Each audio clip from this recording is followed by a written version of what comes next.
What if I told you there was a way, a very simple way, to guarantee there would never be a parentheses D president ever again, under any circumstances, that it would never happen? Would you be interested to hear that idea? It's not complicated. In fact, it's very likely that it could occur. And I really believe the folks behind the scenes in the parentheses D party know this. And that's why they are doing things that they're doing now. They're trying to change the rules and move goalposts. Earlier today, I was kind of a bit dejected about the way the numbers on the channel were going, so I had to go find some wisdom, and was reading some Calvin and Hobbes, and this idea of remaining ignorant and not knowing your enemy, we can't let that creep in. We have to always be vigilant to make sure that we are focusing on what's really important. I had made a video about a week ago talking about the governors of Pennsylvania, Wisconsin, Michigan, and North Carolina deciding the next election, simply by saying, we're going to assign our electors based on XYZ standard, and we're not going to risk any public voting because of coronavirus, which is well within the power of the state legislatures to do. There's nothing anyone could do about it. We don't have a federal election. We don't have a popular vote election. We have 50 independent state elections, and we have an electoral college. I'm sure a lot of you know this, but today being discussed at the Supreme Court is this idea of electors being independent or not. And it's kind of a big deal. In 5 months, 4 months maybe, I think it's all anyone's going to be talking about. Now, let me show you what I'm talking about. There not ever being a parentheses D in the White House ever again. This would be how it would play out. Conservatives hold the South, most of the West, other than the extreme West. The key, believe it or not, would be to flip Minnesota. Now, you look at the numbers here and you're like, wait, McKee, you need 270 to win. That's only 268. Hold on. Something is coming. It's called apportionment. Every 10 years, these numbers get adjusted just slightly based on population. The reason that Florida, for example, has 29 electors is that we have 27 representatives in the House and 2 senators. Mississippi has 4 representatives in the House and 2 senators. Why? We have a lot more population. So these numbers aren't static numbers. They can be changed.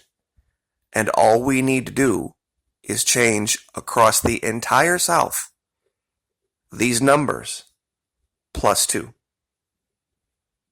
And that's already happening. And it's being reported that it's happening. In fact, here's the wiki on 2020 apportionment, the redistricting cycle. They're already predicting these numbers are going to increase in the South. Think if we could get a +1 in Texas, get a +1 in Florida, maybe get a +1 in Louisiana. That's all it would take, guys. 1. In fact, back in 2000, for example, to show you how much this has moved in Florida, remember the big hiccup in 2000 with Gore and Bush? Florida only had 27 at that time. So we've gained 2 since then. And all we need is 2 more. And it's over.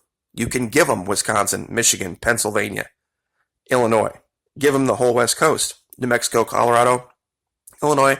You never have to worry about Pennsylvania. These won't be deciding states anymore. They won't be swing states anymore. It'll be over.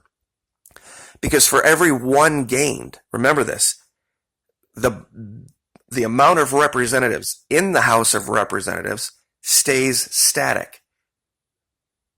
Meaning when the South gains one, somebody else loses one. Meaning that number, that +1 or +2 would come from Michigan or Pennsylvania or Wisconsin. That would be the key. That would be the key to get this to where it's down to just 1 or 2. And this is exactly what they're talking about. In fact, forget which Justin Clarence Thomas, invoked character from Lord of the Rings, said if some elector decided to vote for Frodo Baggins, it could completely mess up, the entire cycle. And they're talking about electors accepting bribes and, or selling or auctioning off their votes. This type of thing. Here's the way that I think the parentheses D wants to see this go. If they rule that states can enforce the electors to vote a certain way, meaning that if they don't, they can physically change the results, what's going to happen is this.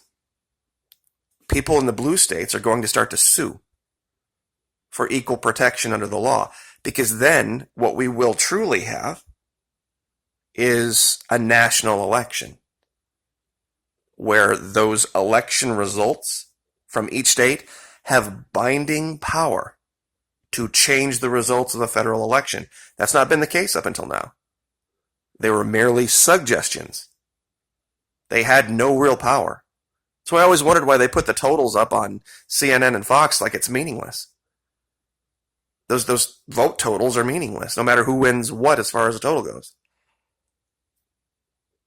What they'll do is, if the court rules this way, and they're going to rule on this in July, and we're going to keep an eye on it, states are going to sue for equal protection, saying, look, it's not fair that an electoral vote in Wyoming, for example, only requires X amount of people, whereas in California, it requires way more people. That's a violation of equal protection, and then they're going to put that out. So I think what will happen then is the Supreme Court will have to say, well, what you have to do if you want to enforce this is do proportional allocation of your electors, like Nebraska and Maine do. Meaning that it's not a winner-take-all bag of whoever wins. You assign electors based on the voting results, literally exactly. So many for whoever the loser was and so many for whoever the winner was. And then after that, the 270 to win's out the door. It's irrelevant then. There's no more swing states. It's pretty much at that point just going to be whoever has the most votes wins.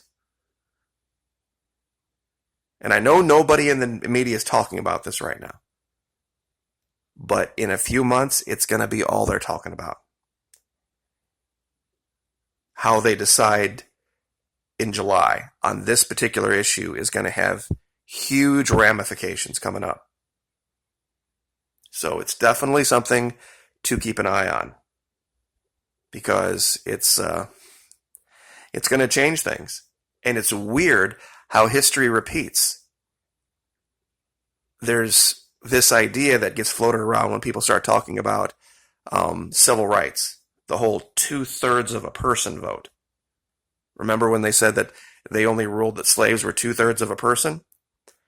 It was actually the abolitionists, the people that were trying to abolish slavery, that got that put through. It's not that they believed that slaves were not equal.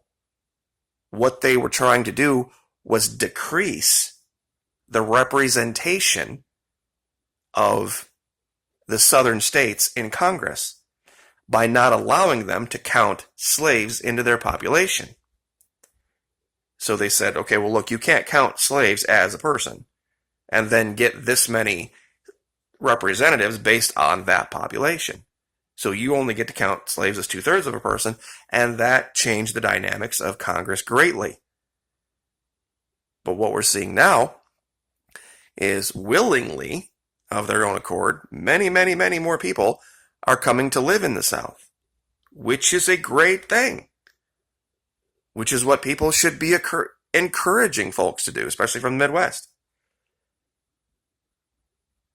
Especially if it was me, I would tell everybody who's not literally living in the city of Chicago, to leave the state of Illinois and come to Tennessee, Mississippi, Alabama, Georgia, Louisiana, Florida, South Carolina, or Texas.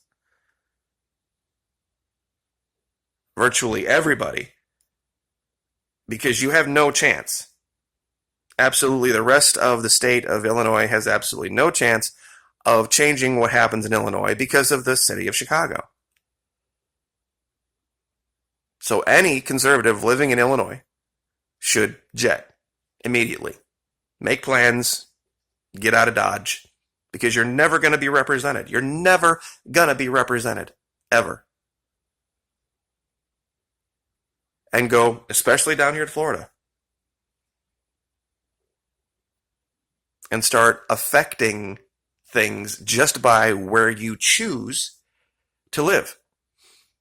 Conservatives, any conservative or libertarian, choosing to live in a state like Michigan, like Illinois, like Virginia, or Pennsylvania, needs to have their head checked, pardon me for saying that, but because it's never going to be something where it gets a losing battle up there.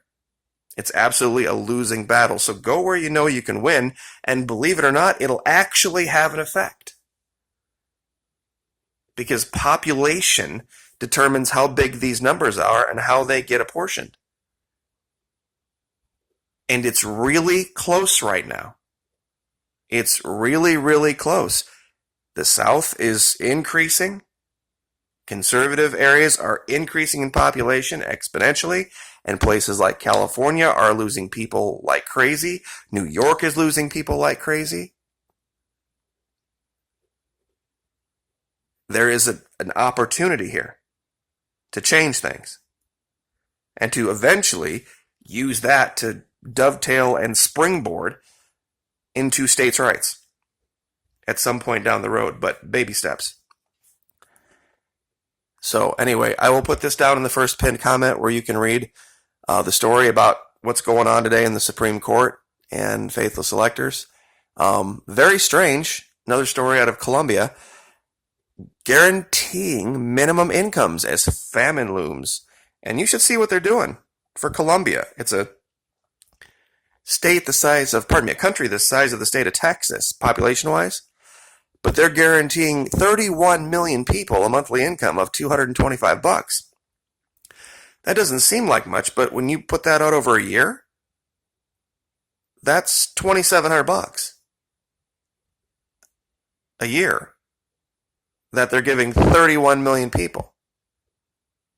Now, given that we've only gotten each one payment of $1,200, you would have to scratch your head a little bit and go, wait a minute, how can Colombia afford to give over twice that much over that amount of time? Where are they getting the money?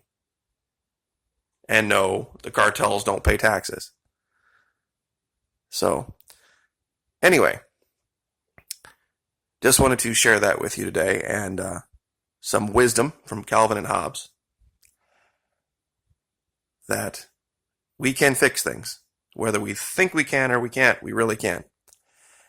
And I'm going to continue to do everything I can to get people to move to Florida. So, here you go. Like, share, subscribe, and we'll see you next time.